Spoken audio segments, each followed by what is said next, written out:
cover him fairly. Step back over this way. That's okay, because I actually want to tell the media, I want to tell people who aren't voting with us, because we still have 8 days to convince people. What we are fighting for and working toward, we want to make your life better as well.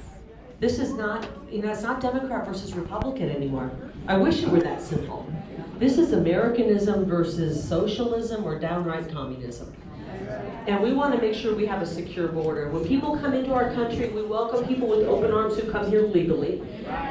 We don't like illegal immigration. We want to make sure people come vetted. And so we want to make sure that people are coming here legally, because that's going to make your life safer. We want to make sure we're fully funding our police. My opponent wants to defund the police. That's not good for you guys. We want to make sure that our kids are going off to school and getting a great education for the money we're pouring into it, so they're ready for the real world.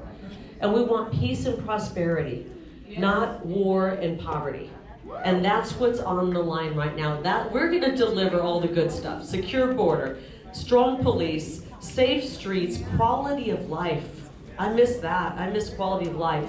Strong education, peace and prosperity, and a restoration of our constitutional rights, our Bill of Rights. I'm for that.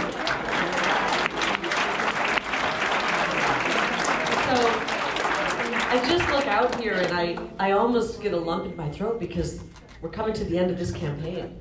I know, and for many of you, for me, it has felt like forever. But I think for all of us it has, and so many people are just ready for it to end. And we're ready for the stress to end. We're ready for whatever's going to be thrown at us in the news the next day to end. Who's slightly ready for the campaign and the election to be here? My daughter came home last night. She's been, and to win. I'm ready for that too. Absolutely. My daughter's young, and she's thank you. I'm ready to be your senator too. I am, and I'm ready to make you proud. Won't it be nice to send people to Washington, D.C. that we're proud of? Yeah. That we go, wow, they are working for us. Not some lobbyist. I'm not married to a lobbyist like my opponent. I'm not working for the lobbyist class. I don't even want to go to dinner with those people. They're going to want to go to dinner, and I'm like, no, I like to stay at home and eat dinner with my husband. I want to I actually want to be your lobbyist. You don't have time for this. You've all made time to knock doors. And we have to knock doors in the hottest of weather. Nobody gets how bad it is in Arizona knocking doors. And you've taken time away from your families. But I know you think it's worth it because we're fighting for our kids. But I know you want to get back to those families. I don't want you to have to feel like, okay, now we have to hire a lobbyist and go to D.C. to represent. I'm going to be representing you, the people of Arizona and Washington, D.C. You got my promise.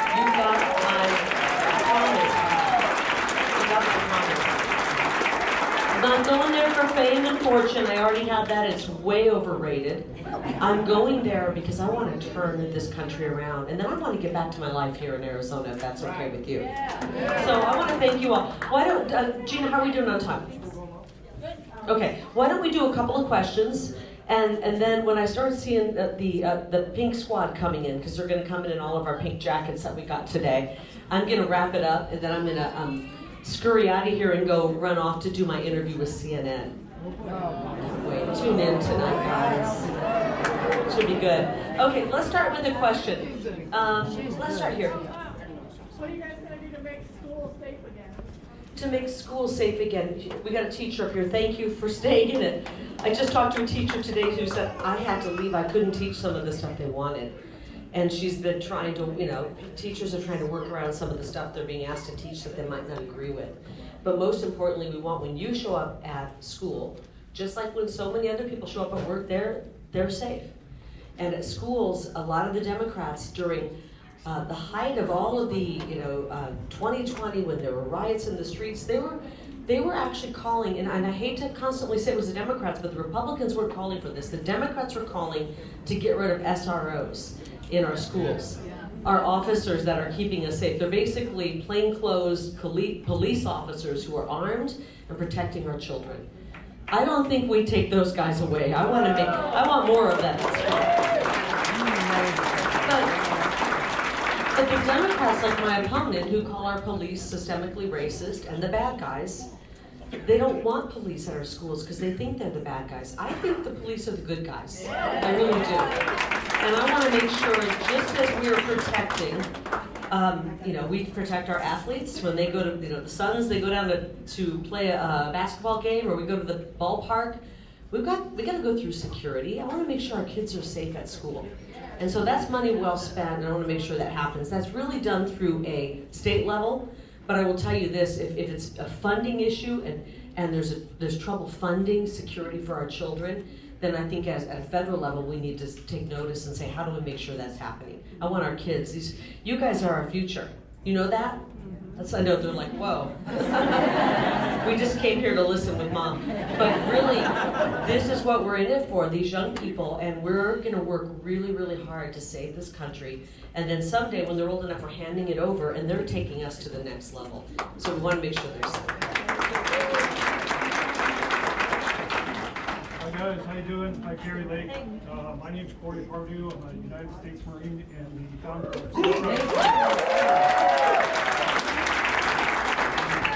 I'm also the founder of Safeguard the Children Foundation, trying to hunt down child sex traffickers, help with bullying in schools, and prevent and deter, not react to active shooters. That means making kids' schools, making those guys safe. Making sure that parents, teachers, and children never again have to worry about living past recess. So any support that you guys would be willing to provide. I don't want money. I don't want notoriety. I'm just trying to help make sure parents, teachers, and children are safe again. Amen.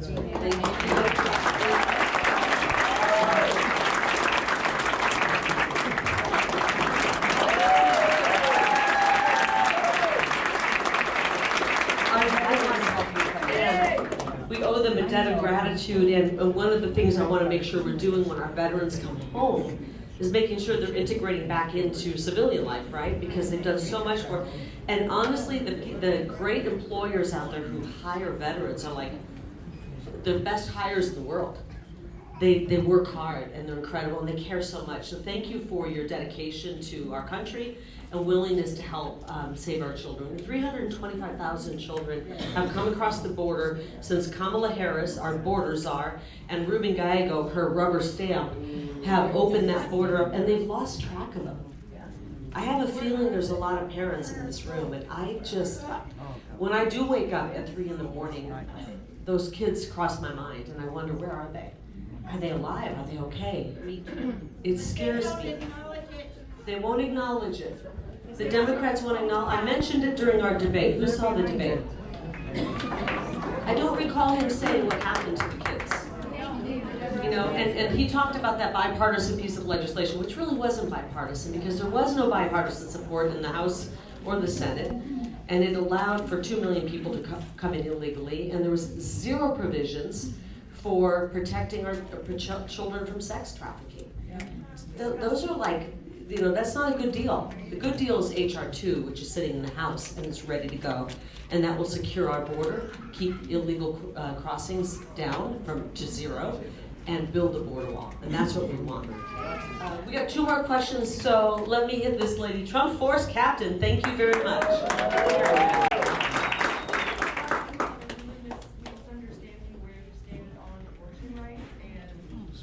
Personal cell phone, you just test me. That's not. I will respond. I will test you. She's asking about abortion, which Ruben Gallego has spent $40 million in ads lying about. The big lie is that he's saying we're gonna solve this in the federal government. It's not gonna be solved in the federal government. And I think all of you know that here, but we have to do a better job of telling our neighbors. It's not gonna be solved in the Senate. It's going to be up to us. That means us. The people of Arizona, we get to decide, will it be the 15-week law that we have now, or will it be this 139 that's on the ballot? And we all get 1 vote now. That's all, at least we in this room get 1 vote. We all get 1 vote on that. And we're just I'm gonna accept whatever the people of Arizona decide. I trust the people of Arizona to choose what our law is. Ruben doesn't trust us to choose. He wants to take that back, get rid of the filibuster, and bring it to the federal government. It's already been said to us. He knows he's wrong, and he's just trying to turn this into an issue that divides us.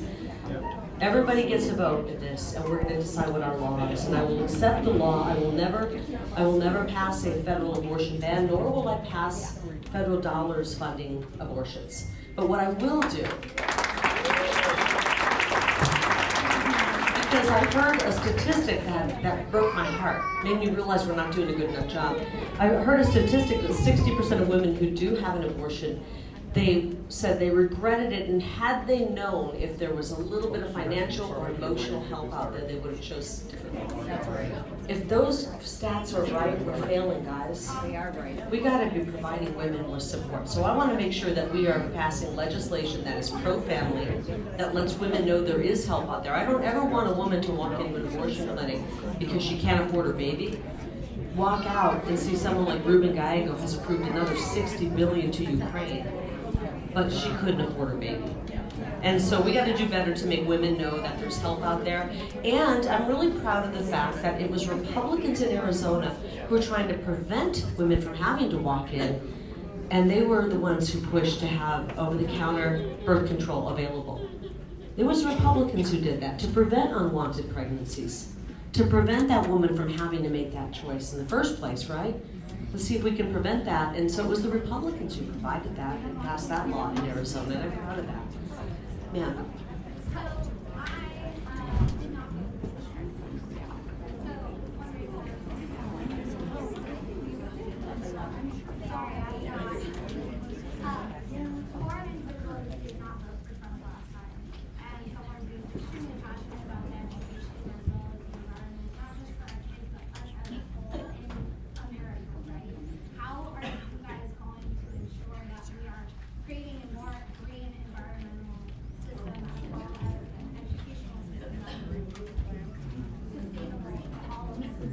Let me break that up into two, and this will be the last question because she really got two questions there, but because I like you, I'm going to be okay with that. Let me first start at education. We got to do a better job. We're pouring money into our schools, and we're indoctrinating our kids, or we're teaching CRT, DEI. We're not teaching the ABCs and 1, 2, 3s. We got to do a better job. I think everybody here, we want our kids to get out and be ready for the workplace. And so I want to invest in critical careers. We have careers where we don't have enough people. We've got, openings in the police, with police and fire and the trades. We've got openings in the medical field that we've got to fill. And our kids just aren't getting out of high school ready for those all the time. Some are, so I don't want you to think there's some schools that are doing a good job. But sometimes with just a little tiny bit of an investment, we can get them on their way into those careers. And a $5,000 grant, temporary, this is not a permanent new program, but because we need to get our kids up and running to fill these jobs. We want Americans filling the openings. I really want Americans filling I don't want Americans unemployed.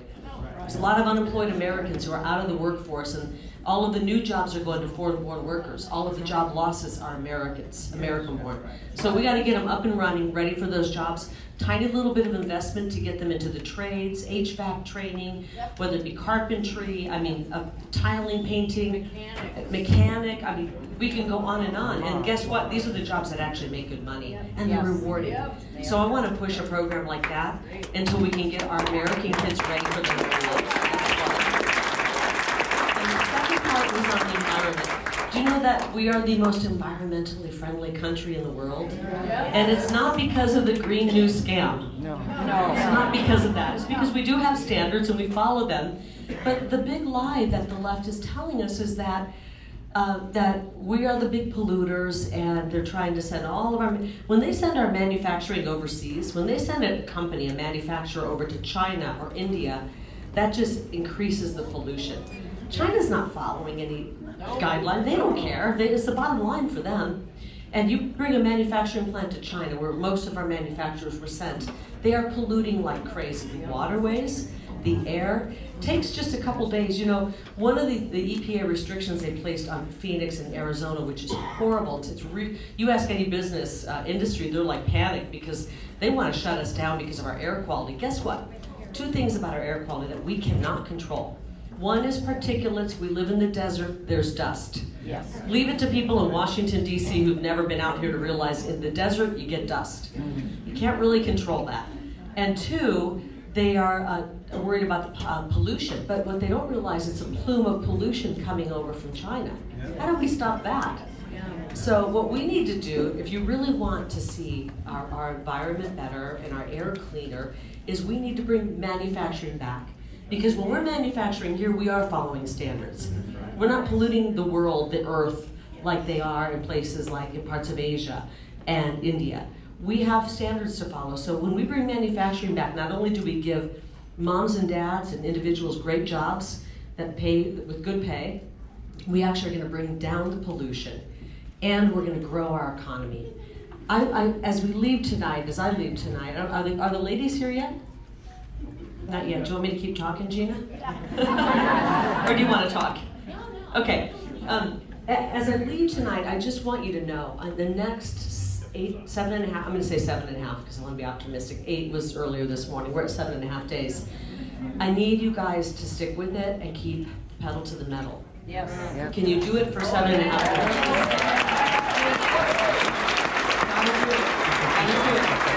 I need you to go through your phones and just look through all your contacts. Send them information. Hey, have you voted yet? What's your plan to vote? They'll respond to you, well, I'm not sure, and then you can engage in a conversation. If they're on the fence for any reason, I hope they're not. My gosh, it's bright, it's night and day. This guy wants open borders. He's empowered the cartels. He wrote the legislation to defund the police nationwide. He wants our kids to have sex changes behind mom and dad's. It's like the craziest stuff you can imagine on steroids.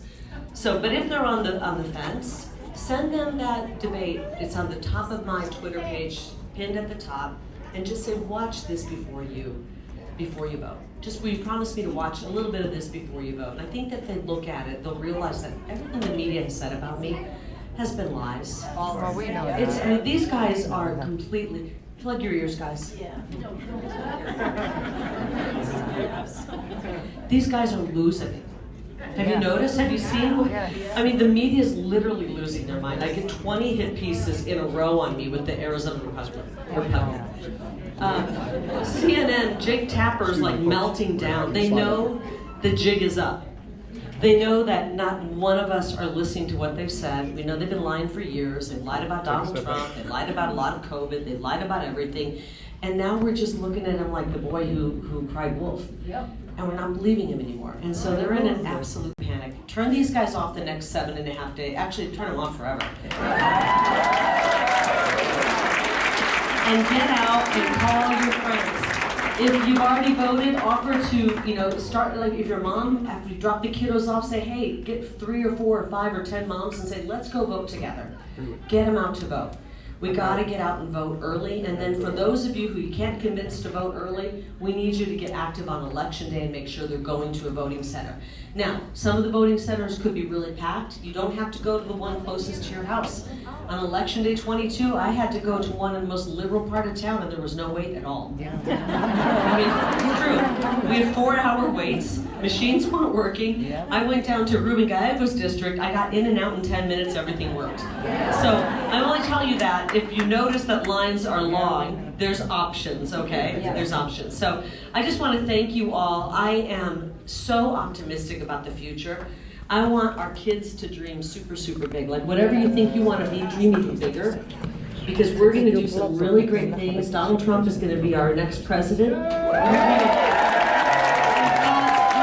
messages for America. Thank you so much, and thank you so much.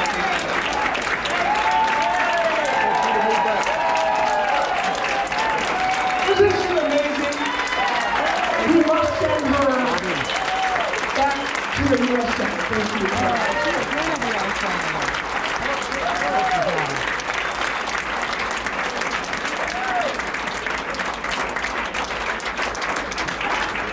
So thank you everyone for being here. My name is Chris Esposito. I'm the state director with the Trump campaign. We are so grateful for everyone in this room who are out knocking on doors, making phone calls, getting out the vote for President Trump.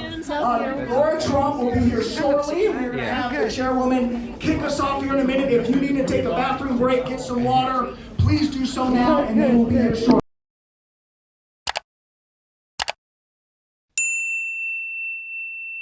Are we going to send Donald Trump back to the White House in 8 days? Oh my gosh. Well, I didn't come empty-handed. Look at this crew of ladies I brought with me. I know. Where are my ladies for Trump in this room, by the way? We like that. Guys, we are 8 days away from victory. And to all of the people who are actually working out of this office, I want to say thank you. God bless you. You're going to be the reason Donald Trump is the 47th president. Thank you for your hard work. And you know, if I may, it's really dawned on me. By the way, did anybody see the Madison Square Garden event last night? Absolutely incredible. I have to tell you, that was such a special moment. If y'all want to sit and get comfy, you're more than welcome. We'll be here for a few. It was really such a special moment for our entire family. Obviously, New York City is who gave us Donald J. Trump, right? And the best part of that rally and that event is that it is literally in the middle of the bluest area, I believe, in the United States, New York City. And we had 200,000 people RSVP, but you want to hear something even greater? We had almost 100,000 people within the radius of Madison Square Garden last night, 20,000 inside and almost 80,000 outside in New York City. It's amazing. It's amazing. Should we sit? What do y'all want to do? I guess we'll sit too. We'll get comfortable for a few minutes, right? By the way, I just have to say that I'm really incredibly proud and honored to be the co-chair of the Republican National Committee. Thank you. If I'm being really honest, had you asked me a year ago, would this be on my bingo card, I would have said, I don't think so. But I got a call one night from my father-in-law, and you may know, he can be very persuasive, by the way. Can I, first of all, before I go through the story, I'm just going to introduce my crew up here, if I could. This is Elizabeth Pipko. She's our spokesperson for the RNC. Anybody know Savannah Chrisley? Yeah. Hey, girl, hey. I mean, the most badass race car driver of all time, basically, Danica Patrick. My good friend and political commentator, Erin Elmore. Oh, and she was on The Apprentice with Donald Trump. Do you know that? I know. I still gotta watch her season. And anybody in here watch Dance Moms? Well, then you might know my friend Kari here on the end. But I got a call from my father-in-law, and he basically said to me, honey, you gotta do this job. Could you do it for me? It's okay, right? I do an okay Donald Trump. Yeah, thank you. Thank you, Savannah. And I was like, I don't know if this is gonna work for me. I have 2 young kids, I have a lot of personal pursuits going on, and to be honest with you, it's a lot right now. This is the biggest, most consequential election of any of our lifetimes. I don't know if I can do this. And he said, all right, honey, no pressure, but it's gotta be you. I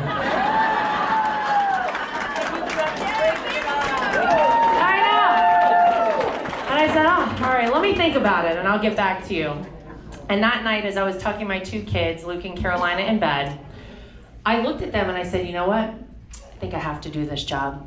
Because it's not about me, it's about them. It's about my kids, your grandkids, and the future of this country. And I'm not gonna look back and say I could have made a difference and think that I should have done this job. So here I am as the co-chair of the RNC. How are we doing, do you think?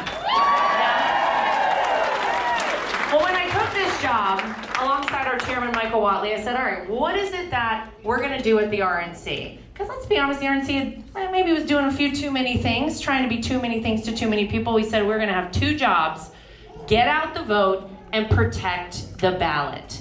And that is what we have done. We have the best person to get out the vote that has ever existed in politics, Donald J. Trump, right? He gets them out. And it is our job to protect the ballot. So we have the most aggressive and intense election integrity operation that the world has ever seen right now. We said we'll put a very lofty goal in place for ourselves. We're gonna say, I don't know if we can do it. We're going to try to recruit 100,000 people to be volunteers, poll watchers, poll workers, and legal experts all across the country. And I'm happy to report, as of about 10 days ago, we have trained 230,000 people for this. And I'll tell you something else, right here in Arizona, they were trying to get cute and register people who are not United States citizens. Only American citizens should be voting in American elections. These are basics.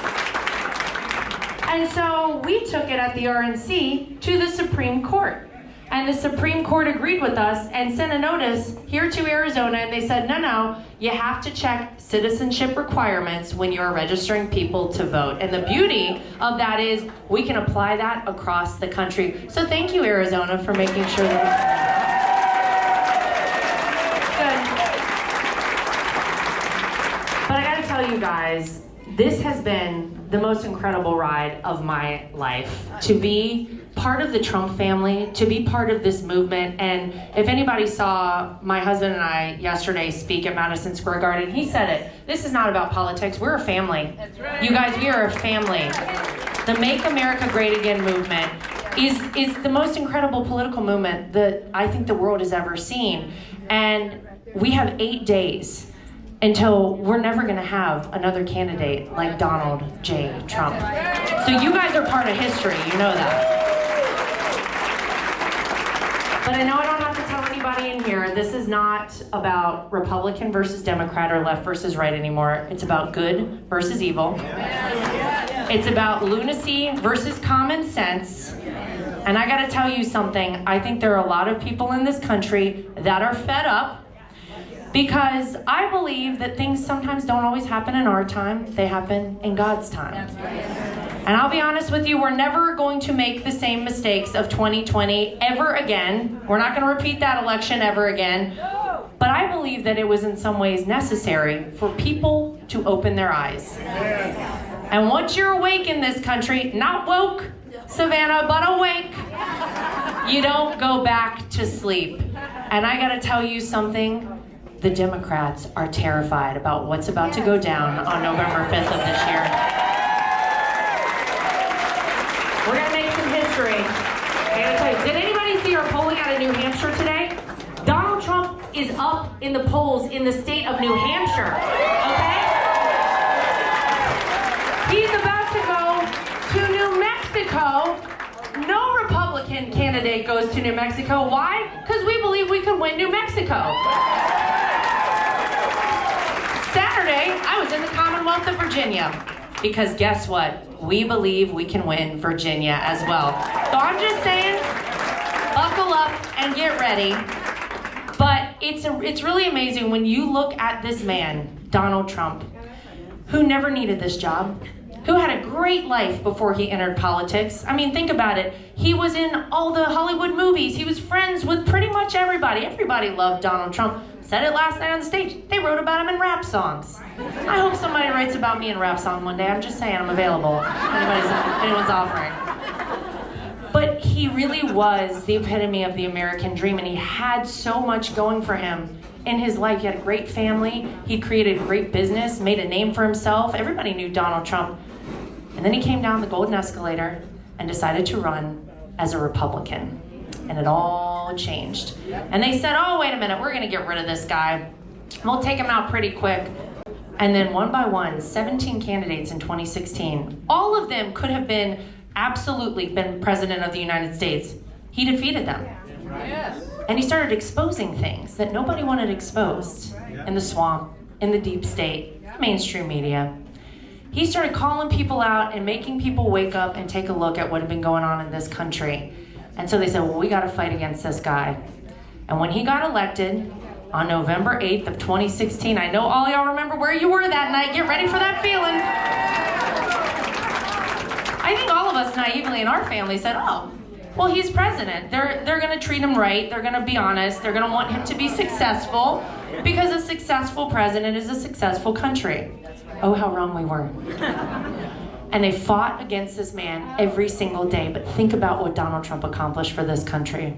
The lowest unemployment for African Americans, Hispanic Americans, Asian Americans, and women.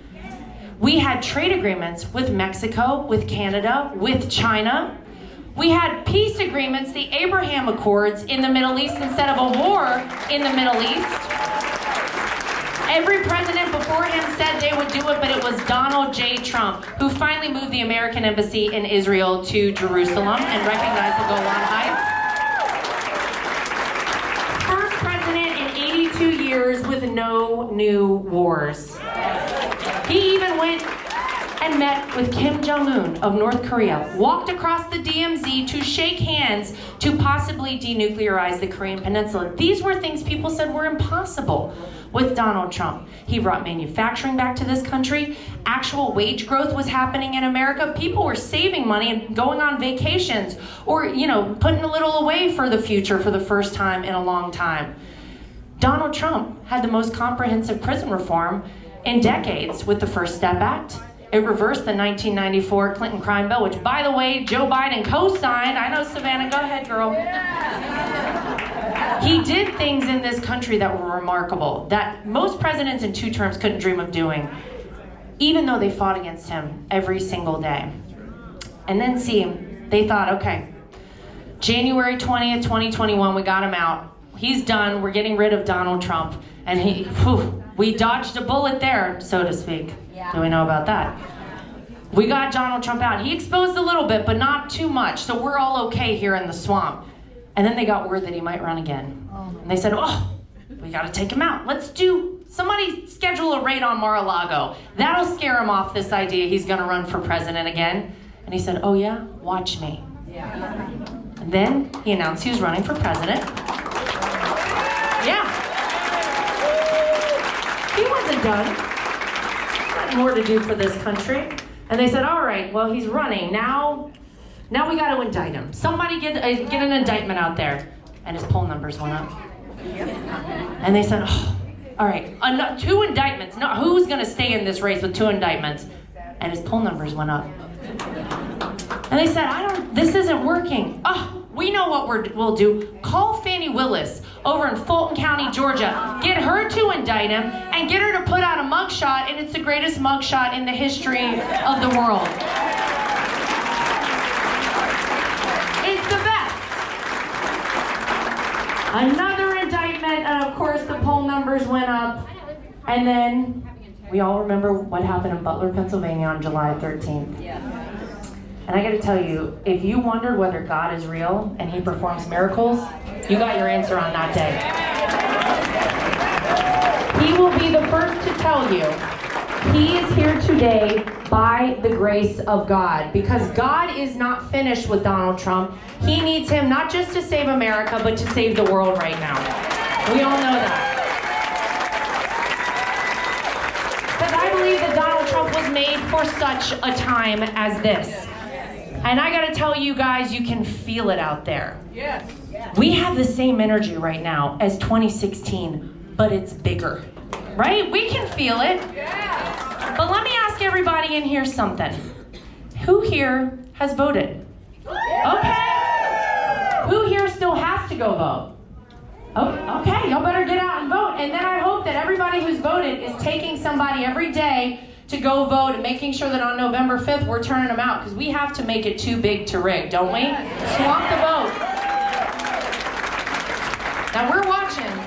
We're catching them anytime there's something that's nefarious going on, I'll be honest with you.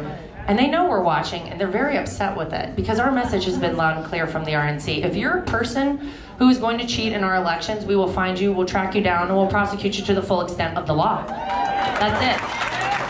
And if you're a person who's illegally voting in our elections, who's not a United States citizen, we'll prosecute you to the full extent of the law, and that means you're going to leave this country. Yeah. Can't have it. But guys, we know what's on the line right now. You feel how important this election is. And I have to tell you, it's why we're all here today. Why all these women are away from home, their families, other jobs that they have. We are out talking to people across this country because we've got to get this vote out, and we've got to re-elect Donald Trump as our 47th president. And while we're at it, let's just head on down and vote Republican all the way down the ticket. And if you need a little help remembering, or maybe your friends aren't sure how to vote, I'm going to take a page from our friends Diamond and Silk, who say that you need to make sure you remind them to vote red. R-E-D. Remove every Democrat, okay? That's easy. You can remember that. Before I don't want to get all these ladies up here and not allow you guys to say something. I know they said that I'm the only one supposed to talk, but I feel like we should hear from some of these ladies. Like Danica Patrick, who did not need to come out, Danica. Well, I live here, so why wouldn't I want to come and This is support an the Arizona community? citizen right here, folks. Not only did I vote last week, but I just got email reassurance that my vote was counted. There we go. So make sure that you get it tracked. Look, funny enough, I actually just spent an hour this morning on Charlie Kirk's show. You guys know who Charlie Kirk is? The great Charlie Kirk puts on amazing events. It was last December. I went to his event, AmFest, here in town. Did anybody go to that? Yeah. I mean, just a stellar lineup of speakers, and I invited my sister out. We went, we had a great time, we learned a lot, and it was not just all straight politics. It was humor, it was philosophy, it was psychology, it was learning about so many things. So I was so excited. I had such a good time. My sister and I did. I posted a bunch of pictures, and I said, I love this country. AmFest, America Fest, seems like the place to be. You What think happened, that Danica? wouldn't be divisive to say I love this country, right? You think you should be able to say that? Yeah. I was thinking back to actually when I was in high school, and this is how much I love the American flag and love America. Remember that old Wilson's leather jacket that had USA down the arm and the American flag on the back? Yes. I had that jacket. I'd like a jacket like I had that jacket. And I have to ask my mom if she could find this jacket. It was a long time ago. I won't say my age, 42. But I just couldn't believe that this was a divisive comment and or something to say. So anyway, fast forward to like the next week, I went on Tucker's show. I went on Charlie's show. This was January. Then I started interviewing Tulsi and Charlie and Bobby and all kinds of different politicians that I just felt like needed a voice and a platform, and to try and put it out there as much as possible. And it's really been this process that it's very natural. That's all I can say. I have moderated a few events. Tulsi invited me to moderate for her and Bobby, which kind of started the last couple of months, which was so fun in Vegas. I did JD in North Carolina, and I actually just spoke at a Trump rally for the first time on Thursday night in Las Vegas, and finally met President Trump for the first time, who said he needed to give me a job. So now I'm very scared because I'm not sure if I'm going to get those phone calls. Yeah, well, you're going to have to, I need you to do it. I'd be flattered. But it's been quite a ride, and I think I'll sort of close the loop on all this and just sort of like the sort of moral, psychological, emotional part of it. When I met Tucker at the event here at AmFest in December and had gone on his show, I appreciated it. I sent him a message, thank you, and he said, wow, you're wonderful. I think big things are coming for you, and you're probably not going to know what that big thing is. It's probably not going to expect what it is. So fast forward to when I had moderated for JD in North Carolina for his town hall, and he had apparently asked for my number through the pathways after we were done. So he sends me a text right away. I'm sure he's in the air, because I am. And he said, thank you very much. If it's okay, I'd like to give DJT your number. He wants to say thank you. And I was like, well, that's fine. So I texted Tucker that night, and I was like, back in January, you said I was not going to know how it's going to go, and it was probably going to be unlikely that I would have any idea. And I said, this is what just happened. And I said, the thing about it all is that it's been effortless. I haven't even been reaching for this. And I said, it's been so easy. And he said, that's how you know. Right? The pathway should lead you forward in a quick and easy way. And another thing that Tucker said that was great at the event in AmFest is he said, truth is your superpower. Okay? Yes. And it doesn't always make everyone happy. It doesn't. But the truth will set you free, and the truth is your superpower. So go out there and speak your truth. That's what I've done, and I would not be sitting up here with these amazing women if I wasn't speaking my truth. Savannah, you want to give the people a little something? Give them a little shout out here. Oh gosh, yes. So never in a million years did I think this would be my life and that I would be where I'm at today. But this election is so, so important, guys, because look at how many indictments have come against Donald Trump. Look, he has now been convicted. If it can happen to him, it can happen to you. It happened to my family in Fulton County, and because of that, I have custody of my 11-year-old sister and now 18-year-old brother. And I've been a single parent for 2 years, and I look at them in the eyes, and I'm like, you are the future. If I don't get out and vote and I don't get out and speak for you, then no one else is going to. And so if it can happen to us, it can happen to you. And just a little story that I don't think I've ever told publicly. I was at Mar-a-Lago, and I got the pleasure of meeting the president. And I'm standing there was a guy in front of me, and he was a wounded veteran. And he started sobbing hysterically when it came time for him to take a picture with the president. And Secret Service obviously jumped in, doing their job, making sure everyone's safe. And the president looked at Secret Service and said, hold up. This guy right here is stronger than any of us here. Yeah. So those are the moments that people don't see. And I got to speak to the president that night, and I was talking, took my picture. Secret Service came up, they're like, all right, time to go. And he looks at them and goes, no, I'm speaking to her, we're good. And I was like, oh, the Red Sea just part, I was sweating, y'all, I don't even know. I was nervous. But then he took about 10 minutes hearing my story and getting to know me and getting to know just circumstances. And that's who you want as the next president of the United States.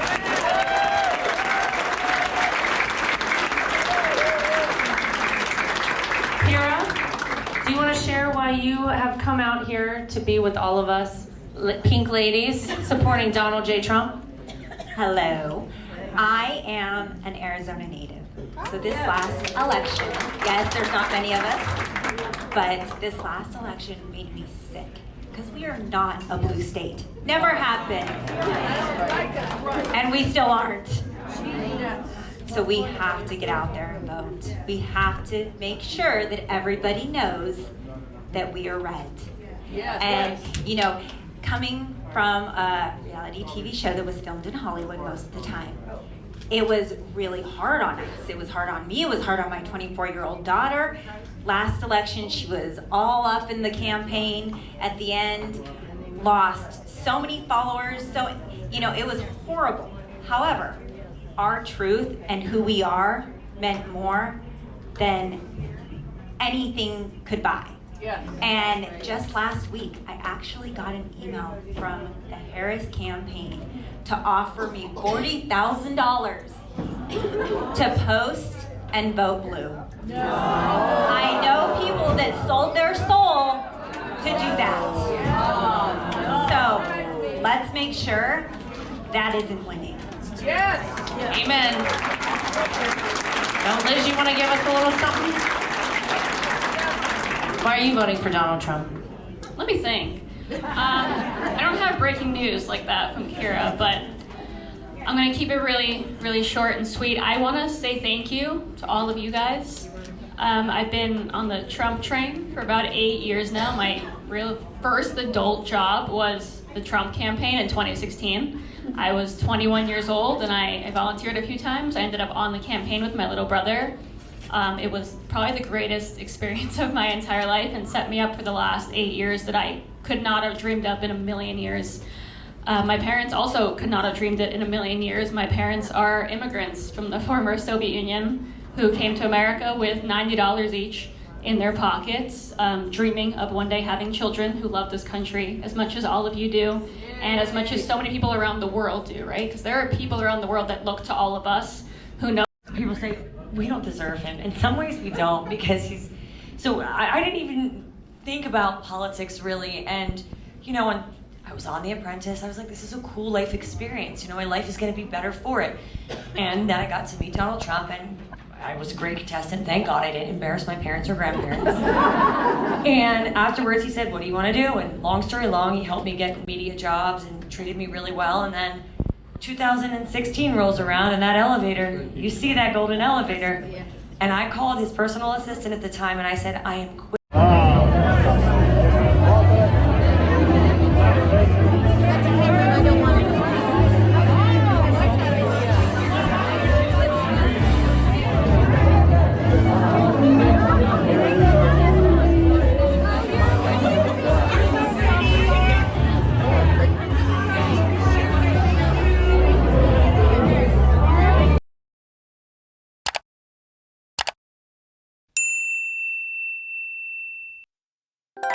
Thank you.